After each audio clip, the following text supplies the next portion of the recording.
Hi అండి, అందరూ బాగున్నారా? ఇవాళ అయితే ఇదిగోండి, సాయంత్రం అయితే డిన్నర్గా అయితే మార్నింగ్ చేసిన ఆలు కర్రీ రైస్ ఉందండి. పిల్లలైతే మేము తినం మమ్మీ ఆలు కర్రీ అంటే ఆలు ఫ్రైడ్ రైస్ లాగా ఇలా చేస్తున్నా అండి. చాలా టేస్టీగా ఉంటుంది. ఇలాగ ఆలు కర్రీ చేసినప్పుడు మిగిలితే ఇలా చేయండి.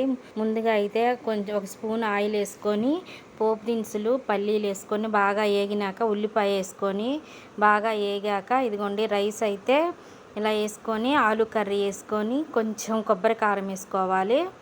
కొబ్బరి కారం మార్నింగ్ అయితే నేను కర్రీలో కారం వేయలేదండి, పచ్చిమిర్చి వేసాను. అందుకని ఇప్పుడైతే కారం అయితే వేసుకుంటున్నాను. కొంచెం గరం మసాలా వేసుకొని ఒక 10 నిమిషాలు బాగా మగ్గనిచ్చుకోవాలి. ఆలు రైస్ అయితే చాలా టేస్టీగా ఉంటుందండి. ఒకసారి ట్రై చూడండి. మగ్గినాక కొంచెం కొత్తిమీర చల్లుకోవాలి.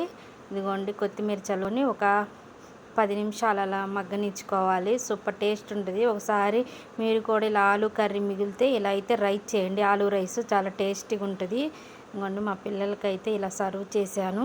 ఒకసారి ఖచ్చితంగా మీరు కూడా చేసి ఎలా ఉందో నాకైతే కామెంట్ పెట్టండి.